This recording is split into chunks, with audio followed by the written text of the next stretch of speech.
শুধু দুঃখ স্মৃতির পাতায় কেন মন ভেঙে যায় আঘাতে আঘাতে শুধু। দরকার হলে স্বামীকে ছাড়ুন, মন যেখানে চায় সেখানে চলে যান, কিন্তু সন্তানকে কখনোই মাহারা করবেন না। একজন সন্তান পৃথিবীতে আসে তার মায়ের ভরসা হয়ে, উজ্জ্বল ভবিষ্যতের আশায়। নিজ হাতে আপনি আপনার সন্তানের জীবনটাকে অন্ধকার করবেন না, কারণ একজন সন্তান তার মায়ের ভালোবাসার আলোতেই বড় হতে চায়। পরকীয়ায় সবচেয়ে বড় শিকার হয় সন্তানেরা। একজন মা বাবা নিজের সুখের জন্য তার সন্তানের উপরে যে মানসিক চাপটা তৈরি করে, এই পরকীয়ার কারণে মানসিক চাপের জন্য সে সমাজের থেকে বিচ্ছিন্ন হয়ে যায়। বাবা মায়ের বিবাদ বা বিচ্ছেদ দেখে বেড়ে ওঠা শিশুদের মানসিক বিকাশে বাধাগ্রস্ত হয়ে দাঁড়ায়। প্রত্যেকটা সন্তান তখন নিরাপত্তাহীনতায় ভোগে, আর এইসব পরিবারের সন্তানদের ভবিষ্যৎ সম্পর্কে তাদের নেতিবাচক ধারণা, তারা যখন বড় হবে, তাদের জীবনটা যখন সংসার হবে, স্বামী স্ত্রী হবে, তাদের জীবনে এই প্রভাবটা বিস্তার করে। তাই আপনার যদি কোনো সিদ্ধান্ত নেওয়ার থাকে, সন্তান হওয়ার আগেই নেন, কারণ একটা সন্তান হওয়ার পরে সন্তানের মানসিক বিকাশের জন্য বাবা মা অত্যন্ত জরুরি ভূমিকা পালন করে। আর তাদের সামনে যদি আমরা পরকীয়া নিয়ে পাওয়া ফ্যামিলিতে অশান্তি করি, তাহলে কিন্তু তার সন্তানের কিন্তু মানসিক বিকাশে বাধাগ্রস্ত হয়ে দাঁড়ায়। কোনো স্বামী যদি পরকীয়া করে, সবচেয়ে বেশি ভেঙে পড়ে তার স্ত্রী, কারণ এই এক ভুলেই তার স্বামীর প্রতি বিশ্বাস, ভরসা, ভালোবাসা সবকিছু নষ্ট হয়ে যায়। এরপর স্বামী যখনই বাইরে যাক না কেন, একজন স্ত্রীর মনে তখন ভয় জাগে, আবার কিছু করছে না। এই সন্দেহ, এই অস্থিরতা একজন মেয়েকে না ভিতর থেকে তিলে তিলে শেষ করে দেয়। একজন মেয়ের এই কষ্টগুলো কোনো মানুষই কখনোই চোখে দেখে না, কিন্তু একজন মেয়েকে মানসিকভাবে সব কিছুর থেকে নষ্ট করে দেয় এই মানসিক রোগ পরকীয়া। পৃথিবীতে এমনও অনেক ছেলে এবং মেয়েরা আছে যারা সম্পর্ক করে বিয়ে করার পরেও আবার অন্য নারীতে, অন্য পুরুষে আসক্ত হয়। এভাবে ধীরে ধীরে ভালো এবং মধুর একটা সম্পর্ক ধীরে ধীরে নষ্ট হয়ে যায়। আসলে সে বুঝতেইছে না যে সে কি করতেছে। যখন জীবনে থাকবে না, তখন সে ঠিকই বুঝবে আসলে সে কি ভুলটাই না করছে। পরকীয়া হচ্ছে একটা হারাম একটা সম্পর্ক, আর এই সম্পর্ক থেকে বের হয়ে আসা আমাদের উচিত। মহান আল্লাহ তাআলা আমাদেরকে আগে থেকেই আমাদের সঙ্গী সাথী কে হবে, আমাদের স্বামী কে হবে ঠিক করে রেখেছেন। এতে আমাদের কোনো হাত নেই, এটা আল্লাহ তাআলার নির্ধারিত একটা সম্পর্ক, আর এই সম্পর্ককে সম্মান করা প্রত্যেকটা নারী এবং পুরুষের উচিত। পহেলা বৈশাখের দিন আমি একা একা কীভাবে সাজগোজ করেছিলাম সেটাই আপনাদের সাথে শেয়ার করি। আমি আসলে কখনো পার্লারে গিয়ে সাজিনি, আমি একা একাই অনেক সাজ, আর আমার এই সাজগুলো সম্পূর্ণই নর্মাল।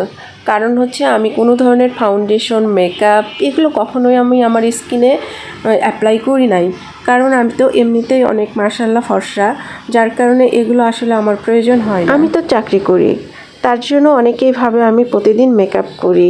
আসলে তাদেরকে বলতে ইচ্ছা করে আমার বাসায় গিয়ে দেখে আসেন আমি মেকআপ কখনো করি কিনা। আমার আসলে কখনো মেকআপ বক্স কিনাই হয় নাই। আমার খুব ইচ্ছে একটা মেকআপ বক্স কিনবো, কিনি করে কিনাই হয় না, অথচ মানুষ মনে করে আমি অল টাইম মেকআপের উপরেই থাকি। আল্লাহ তাআলা আমাকে ন্যাচারালিভাবে অনেক সুন্দর বানিয়েছেন মাশাআল্লাহ।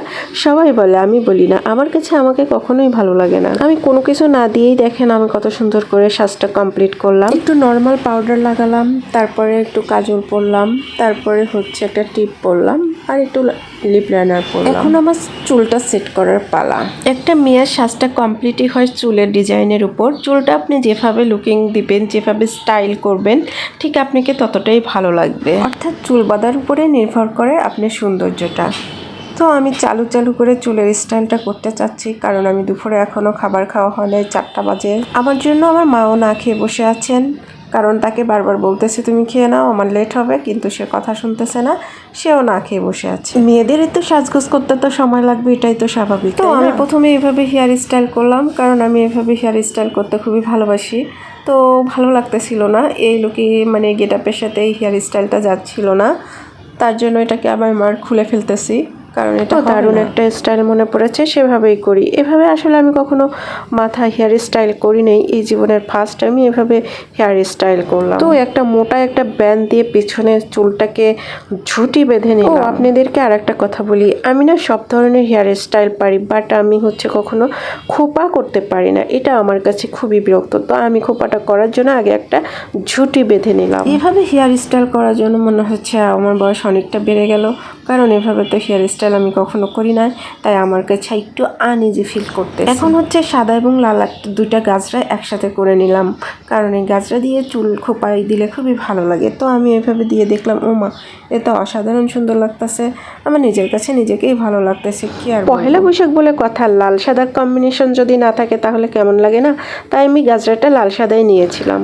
তাই আমার হেয়ার স্টাইলটা এভাবে কমপ্লিট করলাম। প্রথমে একটা রাবার দিয়ে চুলটা বেঁধে নিলাম, তারপরে একটা খোপা করলাম, তারপরে দুইটা গাজরা একসাথে করে গাজরাটা দিয়ে দিলাম। এখন একটা টিকলি পরা যায়, টিকলিটা পরলে কেমন লাগে দেখা যাক। তো ওই টিকলিটা পরে নিলাম, অনেক আগেই কিনা ছিল টিকলিটা, তো আমি বের করলাম আজকে একটু পরার জন্য। টিকলিটা অবশ্য অনেক বড়, তারপরে একটু পরলাম, না ভালোই লাগছে, কিন্তু হচ্ছে কোথায় যেন কিছু মিসিং আছে মনে হচ্ছে। আসলে পহেলা বৈশাখ উপলক্ষে আমি কোনো মার্কেটিং করিনি, এগুলো হচ্ছে আমার সম্পূর্ণ আগের কেনা জিনিস। আগে হচ্ছে আমি প্রচুর কিছু ইউজ করতাম, পরতাম, এগুলো আগে কেনা জিনিস, তাই বারবার এগুলোকেই ব্যবহার করি, কারণ এগুলো তো পরতে হবে। তাই বলেছিলাম না কি যেন একটা মিসিং আছে, তো ঝুমকা। শাড়ির সাথে যদি আপনি ঝুমকা না পরেন তাহলে তো ভালোই লাগবে না।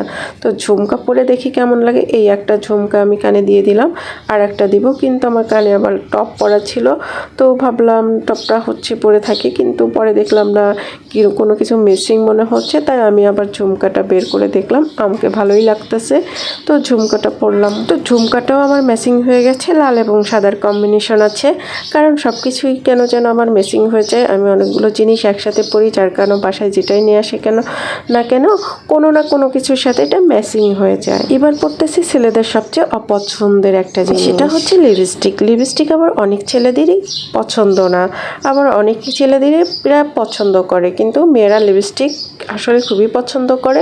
লিপস্টিক দিতে মেয়েদের খুবই ভালো লাগে, বিশেষ করে আমি তো সবসময় হালকা লিপস্টিক পরি অফিসে যাওয়ার সময়, আর গাঢ় লিপস্টিকটা আমি খুবই কম পরি, হালকা লিপস্টিকটা আমি একটু বেশি পরি, কারণ সবসময় হচ্ছে ঠোঁটটা একটু ভালো লাগে, তাই না?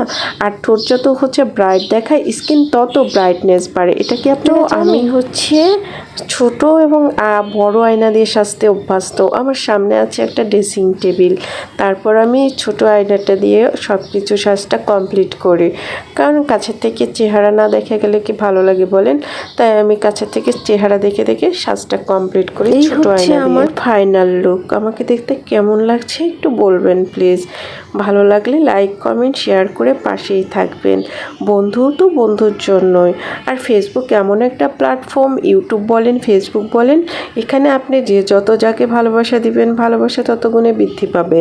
কারোর সাথে হিংসা নয়, সবাই মিলেমিশে কাজ করাই হচ্ছে আমাদের দায়িত্ব এবং কর্তব্য। আমরা যেহেতু এই প্ল্যাটফর্মে কাজ করতে আসছি, সেহেতু তো সবাইকে মিলেমিশে কাজ করতেই হবে, তাই না? তো সবাই ভালো থাকবেন। টানটানা। আজকের ভিডিও এ পর্যন্তই। পরবর্তী ভিডিও দেখার জন্য আপনাদেরকে আমন্ত্রণ।